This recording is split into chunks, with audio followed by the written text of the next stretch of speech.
বৈষম্য বিরোধী ছাত্র আন্দোলনের প্রথম শহীদ আবু সাঈদের পরিবার আবু সাঈদের ভাস্কর্য না বানানোর জন্য অনুরোধ করেছেন। এই বিষয়টিকে কিভাবে দেখছেন? দেখুন, বৈষম্য বিরোধী ছাত্র আন্দোলনে যিনি মারা গেছেন আবু সাঈদ, আল্লাহ তাআলা তাকে শাহাদাতের মর্যাদা দান করুন। তার পরিবারের একটা চিঠি আমিও দেখেছি যে তার বাবা সেটি লিখে অনুরোধ করেছেন। অনেকেই তাকে স্মরণীয় করে রাখবার জন্য তার ভাস্কর্য নির্মাণ করতে চেয়েছেন। তার প্রতি ভালোবাসা প্রকাশ করতে গিয়ে তার বাবা বলেছেন সে ব্যক্তিগতভাবে ধার্মিক মানুষ ছিল। আমরা তার ফেসবুক স্ট্যাটাসগুলো দেখেছি যে সে পরিষ্কার একজন ধার্মিক মানুষ ছিলেন এবং বাবা-মা ধার্মিক। যার কারণে তারা এটি না করার অনুরোধ করেছেন। এখানে আমাদের জন্য অনেক বড় একটি শিক্ষা রয়েছে। আমি এটাকে খুব পজিটিভ এবং ভালো একটা উদ্যোগ দেখতে পাচ্ছি। মানুষকে স্মরণীয় করে রাখার জন্য আসলে ভাস্কর্যের কোনো প্রয়োজন নেই। মুহাম্মদ সাল্লাল্লাহু আলাইহি ওয়াসাল্লাম পৃথিবীতে সবচেয়ে স্মরণীয় বরণীয়। তার কোনো ভাস্কর্য পৃথিবীতে নেই। ভাস্কর্য থাকলেই মানুষ স্মরণীয় বরণীয় হয় না। অনেক সময় ভাস্কর্য থাকার পর মানুষ অপমানিত হয় এবং অসম্মানিত হয়। বিধায় মানুষকে স্মরণীয় বরণীয় বা সম্মানিত করবার জন্য এটি কোনো বিশুদ্ধ পদ্ধতি নয়। শয়তান মানুষের উপরে নানাভাবে প্রভাব সৃষ্টি করে, মানুষকে ক্ষতি সাধন করে যেসব প্রক্রিয়ার উপরে মাধ্যমে, তার মধ্যে একটা হলো এই প্রাণীর যে অবয়ব বা আকৃতি তৈরি করা হয় সেটার উপরে শয়তান ভর করে।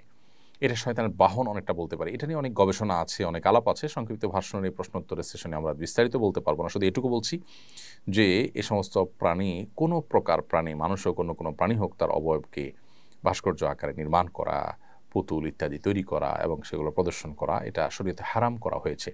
যারা এগুলো নির্মাণ করবে তাদের ঠিকানা জাহান্নাম বলা হয়েছে। আমরা হয়তো বলতে পারি সমস্যাটা কি? দেখতে তো সুন্দর, এটা তো ভালো লাগছে আমাদের কাছে। দেখুন, আমাদের বর্তমান যুগে যে টেকনোলজি আছে, আজ থেকে ১০০ বছর আগে পৃথিবীতে যারা এসেছেন তারা এই টেকনোলজি সম্পর্কে জানেন না। আমাদের এই টেকনোলজির বিষয় যদি তাদেরকে বলা হতো, তাদের কাছে হাস্যকর মনে হতো যে কীভাবে সম্ভব? এক জায়গায় টিপ দিবেন, আর জায়গায় লাইট জ্বলবে, ফ্যান চলবে। কীভাবে সম্ভব যে ভয়েস কমান্ড দিবেন আর একটা কাজ হয়ে যাবে? আমাদের কাছে এরকম হাস্যকর, তাদের কাছে এরকম হাস্যকর মনে হবে যারা এই টেকনোলজি সম্পর্কে জানতেন না। ঠিক একইভাবে আল্লাহ রাব্বুল আলামিন মহান সৃষ্টিকর্তা, তার যে টেকনোলজি, কেন তিনি এই ভাস্কর্য, এগুলো প্রাণীর ভাস্কর্য তৈরি করতে আমাদেরকে নিষেধ করেছেন, সেগুলোতে ক্ষতিকর দিক কী, সেটা আমাদের টেকনোলজি, আমাদের ইয়েতে রাডারে ধরা পড়বে না বা আমাদের বোঝা হয়তো আসলো না। কিন্তু আল্লাহ রাব্বুল আলামিন যিনি হাকিম, যিনি আলিম, তিনি সব কিছু জানেন, যিনি আমাদের মহান সৃষ্টিকর্তা, তিনি যেটা নিষেধ করেছেন এর ভিতরে আমাদের প্রভূত কল্যাণ রয়েছে এটাকে মেনে চলার মধ্যে। বিধায় এটাকে আমরা মেনে চলবো। আবু সাঈদের বাবা, আমি বলি, একটা সুন্দর দৃষ্টান্ত স্থাপন করেছেন। তার সন্তানের প্রতি যে ভালোবাসা দেশে মানুষের রয়েছে, অন্তরে যে স্থান তিনি করেছেন, আমার মনে হয় এটা তার পরিবারের জন্য যথেষ্ট। সে সাথে এখান থেকে আরেকটা বিষয় আমরা জানলাম যে এই বৈষম্যবিরোধী ছাত্র আন্দোলনে এদেশের ধার্মিক মানুষদের অংশগ্রহণই ছিল সবচেয়ে বেশি। সো এই আন্দোলনের ফসল হিসাবে যারা আসছেন ক্ষমতায়, তারা যেন এদেশের মানুষের চিন্তা চেতনা, মানুষের বিশ্বাস, এগুলোর প্রতি তারা শ্রদ্ধাশীল যেন থাকেন, সেটি তাদেরকে সতর্ক থাকতে হবে। আমি পুলিশে চাকরি করি, আমাদের উপর নির্দেশে অন্যায় করতে হয়েছে, মানুষ এখনও আমাদের উপর সুযোগ পেলেই হামলা করছে। এ বিষয়ে কিছু বলুন প্লিজ। দেখুন, আপনি পুলিশে চাকরি করছেন, আরও অনেক ভাই আছেন, তাদের অনেক অন্যায় নির্দেশ তারা পালন করেছেন। আমরা এর আগে একটা ভিডিওতে বলেছি যে অন্যায় কোনো নির্দেশ পালন করতে আপনি বাধ্য নন। যদি কোনো অন্যায় নির্দেশ উপরস্থ বস নির্দেশ করেছে, আমার দোষ কি মনে করে আপনি করেন, তাহলে আপনি আল্লাহর কাছে পাবেন না, আপনি আল্লাহর কাছে ঠিকই দোষী হবেন। তবে আমি সাধারণ মানুষ, সর্বস্তরের মানুষদেরকে বলতে চাই যে যা হয়ে গেছে সেটার জন্য আমরা আইন নিজের হাতে তুলে না নিই। নির্দিষ্ট যদি কারোর বিরুদ্ধে অভিযোগ থাকে, তাকে আমরা মার্ক করে রাখি, বিচারের আওতায় আনার চেষ্টা করি, তার শাস্তি নিশ্চিত করার চেষ্টা করি। কিন্তু নিজেরা আমরা যদি শাস্তি দিতে চাই, তাহলে দেশে অরাজকতা তৈরি হবে। প্রত্যেকটা মানুষ যার জাজমেন্টাল পাওয়ার ভিন্ন ভিন্ন হয়ে থাকে। আপনার জাজমেন্টে আমি দোষী, আমার জাজমেন্টে আপনি দোষী। এভাবে সবাই যার যার মতো করে একজন আরেকজনের বিচার করা শুরু করলে সমাজ কখনো স্বাভাবিক সুস্থ থাকবে না। এজন্য আমরা আসুন, আল্লাহ তাআলা ক্ষমাশীলতাকে পছন্দ করেন। যতক্ষণ পর্যন্ত ক্ষমা করা যায় ততক্ষণ আমরা ক্ষমার প্রদর্শন করার চেষ্টা করি। আল্লাহ তাআলা মুত্তাকিদের বৈশিষ্ট্য বলতে গিয়ে বলেছেন, ওয়ালা আফিনা আননা, যারা মানুষকে ক্ষমা করে, আল্লাহু হিব্বুল মুহসিনিন, এবং আল্লাহ তাআলা ইহসানকারীদেরকে ভালোবাসেন।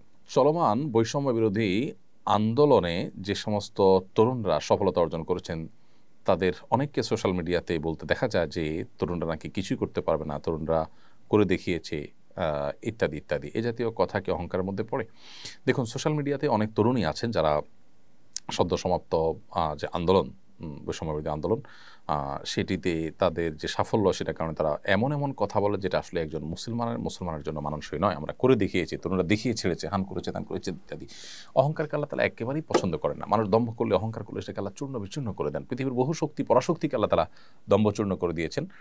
আল্লাহ সুবহানাহু ওয়া তাআলা হাদিসে কুদসিতে বলেছেন যে অহংকার হলো আমার চাদর, কেউ যদি এটা টানাটানি করে আমি তাকে কিন্তু ছিঁড়ে ফেলি, তাকে কিন্তু আল্লাহ তাআলা ধ্বংস করে দেন। সো এই জন্য অহংকার করা উচিত নয়। আলহামদুলিল্লাহ তরুণরা আল্লাহর রহমতে তারা তাদের সামর্থ্যের জানান দিয়েছে, বা তারা মানুষের ধারণা ভুল প্রমাণ করেছে ইত্যাদি ইত্যাদি। এই সমস্ত কথা বলা যেতে পারে, কিন্তু অহমিকা হয় একেবারে তারা দেখিয়ে ছেড়েছে, যারা এই সমস্ত বলেছেন তাদের মুখে চুনকালি দিয়ে দিয়েছে ইত্যাদি। এই সমস্ত কথা বলা একেবারেই অনুচিত কাজ। বিধায় এই কথাগুলোর উপর আমাদের দায়িত্বশীল আচরণ করতে হবে এবং আরও সাবধানতার সাথে মন্তব্য করতে হবে। বিশেষ করে তারুণ্য জীবনের এমন একটা সময়, যে সময় মানুষ আসলে অনেকটা নিয়ন্ত্রণহীন হয়ে যায়। তো এই জায়গাটাতে আমাদের একটু ফোকাস করতে হবে এবং নিয়ন্ত্রণ করার চেষ্টা করতে হবে। এরপর প্রশ্ন, রাস্তার পাশে দেয়ালে ইসলামিক ক্যালিগ্রাফি করা হয়েছে, কিন্তু কিছু বুদ্ধিজীবী তা মুছে দিয়েছে, এটা কি করা উচিত? ক্যালিগ্রাফি এটা তো আর্ট।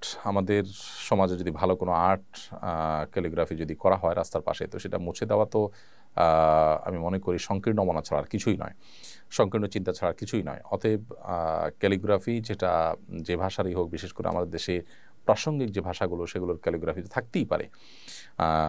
বিশেষ করে বিশ্ববিদ্যালয়ে অ্যারাবিক সাবজেক্ট আছে, অতএব আরবিক ক্যালিগ্রাফি থাকাটা বরং একেবারে প্রাসঙ্গিক এবং যৌক্তিক।